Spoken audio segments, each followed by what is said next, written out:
Can you hear me? Yes!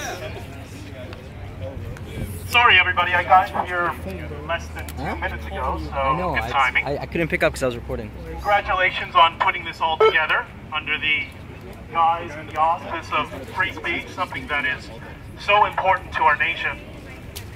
I'm happy and proud of you guys that put together an event not less than a couple of weeks ago with Ben Shapiro and Jordan Peterson. Clearly those people are white supremacists and neo-Nazis, right? There's something that's alarming that I've heard repeatedly, and so many practical people, centrists, are unaware of. And it's called the progressive stack. Does everybody here know what that is? Okay, one person. The progressive stack is a hierarchical structure of which people, according to the neo-progressives on the extreme left, are allowed to speak. This is based exclusively on their gender, on their race, their identity. This is the most illiberal principle that we have seen in our liberal democracy. It's the inverse of a liberal democracy because it allows the minority control over the majority. It's veiled communism. That's what these people are selling. And I understand the apprehension many people have in engaging in this conversation because most people do not want to be dragged into this mess. But there's a very famous proverb from one of the Greek philosophers, I can't remember which one so far, which is, you may not take an interest in politics, but that doesn't mean politics won't take an interest in you. And that's what's happening today.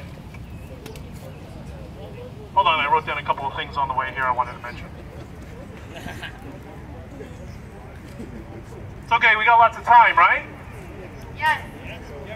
Where's the kegger? Where are the drinks? Where's the party?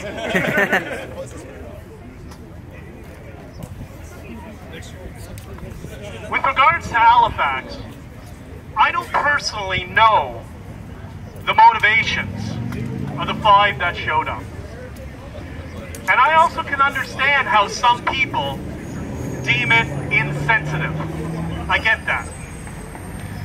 But that doesn't mean they are evil.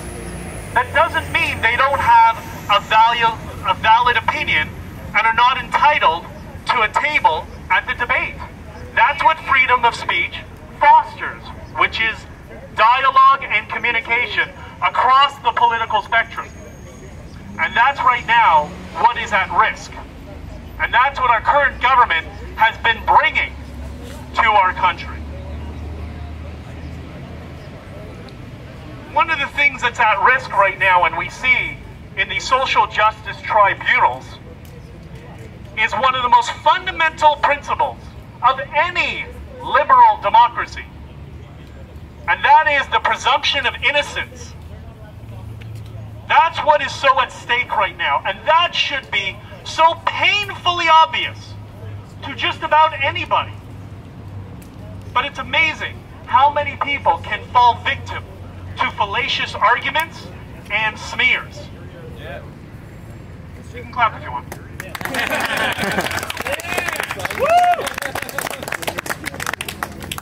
The last thing is, I think we all need to be skeptical of those who pull the victimization card today. Today, in this country, where we are all protected under the Charter of Rights and Freedoms, something that was just used to bribe a terrorist. That's how protected we all are. I'm somebody who has lived in one of the most dangerous countries in the world. And I have looked down the eyes of narcotraficantes, as they're called, the drug cartels, people who have decimated civilizations. Those are countries where there really is oppression, where there really are victims, where there are children in the street selling chiclets at the age of 5 and who will be prostitutes by the age of 15. That is not Canada. That is not the reality of where we live today. This extremist nonsense on the left needs to stop, and stop now.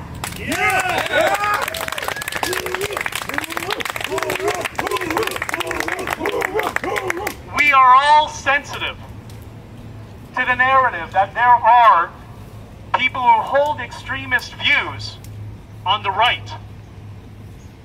I may not be a visible minority, which puts me much farther down on the progressive stack, but I do come from a society of people who were slaughtered in ovens, foremost my family. So we understand the risks of extremism. But right now, the extremists on the right are the fringe. They're not something we need to worry about. The extremists are on the left, and they are the mainstream, and they need to be stopped now. Yeah!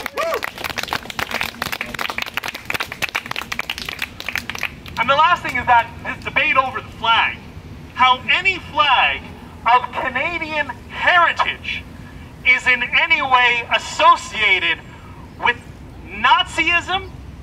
What is this nonsense? This is not media. These are people who are activists. They are not journalists, and they are propagandizing our society. All Canadian heritage needs to be respected, including all of our flags of the past. Thank you.